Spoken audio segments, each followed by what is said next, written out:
गांव का नाम था शिवपुर, छोटा सा मगर रिश्तों में बड़ा। सुबह की पहली किरण जैसे ही खेतों पर पड़ती, मिट्टी की सौंधी खुशबू पूरे गांव को जगा देती। इसी गांव के छोर पर एक पुराना सा मगर सलीके से रखा घर था। यही घर था रघुनाथ प्रसाद और उनकी पत्नी शांता देवी का। रघुनाथ प्रसाद कभी गांव के सबसे मेहनती किसानों में गिने जाते थे, पर उम्र और बीमारियों ने अब उनकी कमर झुका दी थी। खेत बिक चुके थे, बस घर के पीछे थोड़ी सी जमीन बची थी जिसमें शांता देवी तुलसी लगाकर पूजा करती थीं। उनकी पूरी दुनिया अब उनके बेटे अभय के इर्द गिर्द सिमट आई थी। अभय नाम जितना शांत, स्वभाव उतना ही मजबूत। बचपन से ही अलग था। जब दूसरे बच्चे पतंग उड़ाने में लगे रहते, तब अभय अपनी माँ के साथ रसोई में हाथ बटाता या पिता के साथ खेतों में काम सीखता। रघुनाथ अक्सर मुस्कुराकर कहते, शांता, ये लड़का बेटा कम, सहारा ज्यादा है। एक दिन गांव में मेला लगा था। हर बच्चा झूले और खिलौनों के लिए मचल रहा था। शांता देवी ने अभय को 2 रुपए दिए और कहा, जा बेटा, कुछ खा लेना। अभय मेले में गया, पर जब लौटा तो उसके हाथ खाली थे। क्या हुआ? शांता ने पूछा। अभय ने जेब से एक छोटा सा कपड़ा निकाला जिसमें दवा की पुड़िया बंधी थी। बाबा आज खांस रहे थे ना, मेले में वैद्य जी बैठे थे, उन्होंने ये दवा दी। शांता की आंखें भर आईं। उन्होंने बेटे को सीने से लगा लिया। उसी दिन उन्होंने मन ही मन कहा था, भगवान, ऐसा बेटा हर माँ को दे। वक्त अपनी रफ्तार से चलता रहा। अभय पढ़ाई में अच्छा था, पर घर की हालत ने उसे ज्यादा दूर तक पढ़ने नहीं दिया। 12वीं के बाद उसने शहर जाने का फैसला किया। बाबा, अब घर की जिम्मेदारी मेरी है, उसने कहा। रघुनाथ ने भारी मन से हामी भरी। शांता देवी ने आंचल में आशीर्वाद बांधकर बेटे को विदा किया। शहर में अभय ने छोटी सी नौकरी से शुरुआत की। सुबह से रात तक मेहनत करता, लेकिन हर महीने तनख्वाह का बड़ा हिस्सा गांव भेज देता। अपने लिए वो बस उतना रखता जिससे पेट भर जाए। गांव में लोग कहने लगे, ऐसा बेटा किस्मत वालों को मिलता है। कोई कहता, आजकल के लड़के तो माँ बाप भूल जाते हैं। रघुनाथ चुप रहते, बस आंखों में गर्व चमक उठता। एक बरसात की रात रघुनाथ की तबीयत अचानक बिगड़ गई। सांस फूलने लगी, सीने में दर्द। गांव के डॉक्टर ने हाथ खड़े कर दिए। इन्हें शहर के बड़े अस्पताल ले जाना होगा। शांता देवी ने कांपते हाथों से फोन मिलाया। अभय, तेरे बाबा। फोन के उस पार अभय की आवाज टूटी, मैं अभी निकलता हूँ माँ। अगली सुबह वो गांव पहुंच चुका था। पिता को स्ट्रेचर पर ले जाते वक्त उसके हाथ कांप रहे थे, पर चेहरे पर हिम्मत थी। अस्पताल के लंबे गलियारों में वो माँ को सहारा देता रहा। डॉक्टर ने बताया, दिल कमजोर हो चुका है, इलाज लंबा चलेगा, खर्च भी कम नहीं होगा। अभय ने बिना सोचे कहा, इलाज शुरू कीजिए डॉक्टर, पैसों की चिंता मत कीजिए। दिन रात अस्पताल में रहते रहते अभय की नौकरी पर असर पड़ने लगा। बॉस ने साफ शब्दों में कह दिया, या तो काम पर ध्यान दो या फिर छुट्टी ले लो। अभय ने माँ की तरफ देखा, फिर पिता की तरफ। सर, मुझे कुछ समय चाहिए, नौकरी छूट गई। शांता देवी को जब पता चला तो वे रो पड़ी। मेरी वजह से तेरा सब कुछ चला गया बेटा। अभय ने उनका हाथ थाम लिया। माँ, अगर आप और बाबा साथ हैं तो मेरे पास सब कुछ है। उसने अपनी बची खुची जमा पूंजी इलाज में लगा दी। कई बार रात को अस्पताल की बेंच पर बैठा रहता, चुपचाप आंसू पोंछता। किसी को पता नहीं चलता कि ये लड़का कितना टूट चुका है। इलाज के दौरान रिश्तेदार आने लगे, कोई दिलासा देता, कोई सलाह। एक चाचा ने कहा, अभय, इतना सब क्यों कर रहा है? भगवान की मर्जी होगी। अभय की आंखें लाल हो गईं। अगर मेरे बाबा की सांस मेरी मेहनत से चल सकती है तो मैं भगवान से पहले कोशिश करूंगा। लोग चुप हो गए। एक शाम रघुनाथ की हालत थोड़ी सुधरी। उन्होंने अभय को पास बुलाया।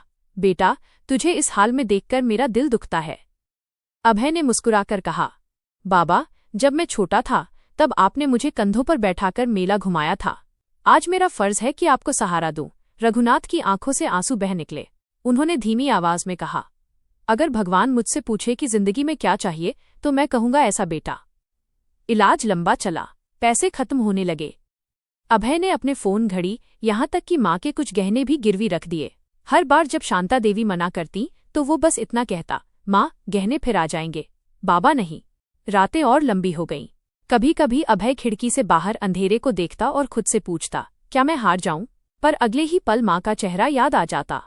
अस्पताल की वो सुबह कुछ अलग थी। खिड़की से आती धूप रघुनाथ प्रसाद के चेहरे पर पड़ रही थी, लेकिन उनकी सांस अब भी भारी थी। मशीनों की आवाज, दवाइयों की गंध और बाहर भागते कदम सब मिलकर उस कमरे को बोझिल बना रहे थे। अभय रात भर सो नहीं पाया था। बेंच पर बैठे बैठे उसकी आंखें लाल हो चुकी थीं। जेब में पड़े आखिरी कुछ सिक्के वो बार बार टटोल रहा था, जैसे उनसे कोई चमत्कार निकल आएगा। डॉक्टर ने सुबह आते ही साफ कह दिया, अभय जी, आज की दवाइयों और टेस्ट के लिए रकम जमा करनी होगी। अभय ने सिर हिला दिया, मगर शब्द गले में अटक गए। वो बाहर निकला और अस्पताल के बरामदे में खड़ा हो गया। सामने से लोग जा रहे थे, कोई अपनों के साथ, कोई हंसते हुए। उसे लगा जैसे पूरी दुनिया चल रही है, बस उसकी जिंदगी ठहर गई है। उसने कई जगह फोन किया, पुराने दोस्त, जान पहचान वाले। किसी ने साफ मना कर दिया, किसी ने टाल दिया। अंत में उसने गांव के सरपंच को फोन किया।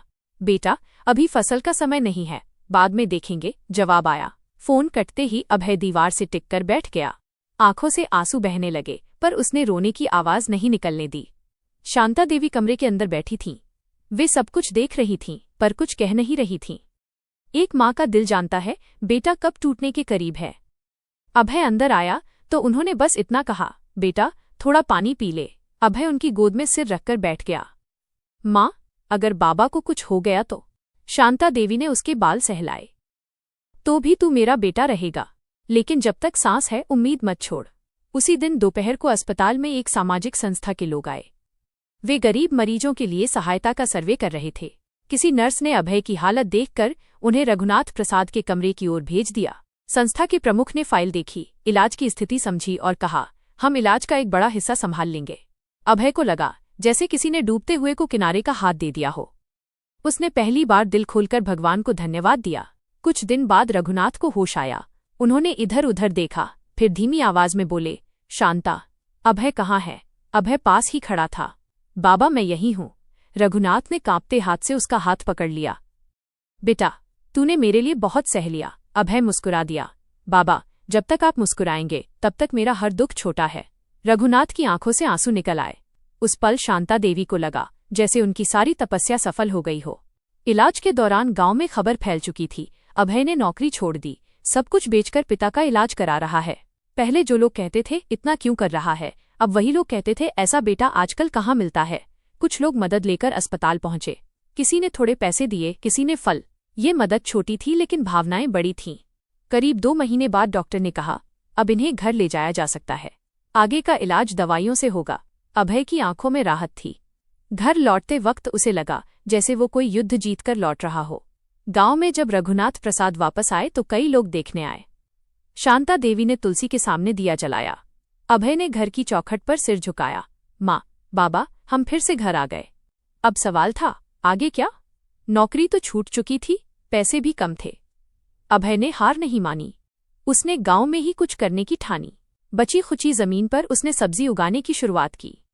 साथ ही पास के कस्बे में एक छोटी सी दुकान में काम करने लगा। सुबह खेत, दोपहर दुकान, रात को पिता की दवा। दिन थकाने वाले थे पर मन संतुष्ट था। एक शाम रघुनाथ खाट पर बैठे अभय को काम करते देख रहे थे।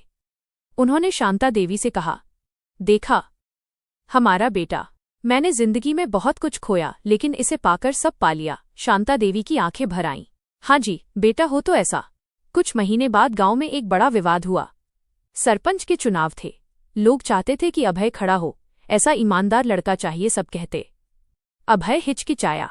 माँ, बाबा, मैं क्या कर पाऊंगा? रघुनाथ ने कहा, बेटा, तूने हमें संभाला है, गांव को भी संभाल सकता है। अभय चुनाव लड़ा और जीत गया। आज अभय सिर्फ एक बेटा नहीं, पूरे गांव के लिए मिसाल बन चुका था। वो जब भी किसी बुजुर्ग के पैर छूता लोग कहते, देखो संस्कार ऐसे होते हैं। रघुनाथ और शांता देवी अक्सर मंदिर के बाहर बैठते और लोगों को कहते, हमने उसे अमीर नहीं बनाया, इंसान बनाया। एक शाम अभय घर लौटा।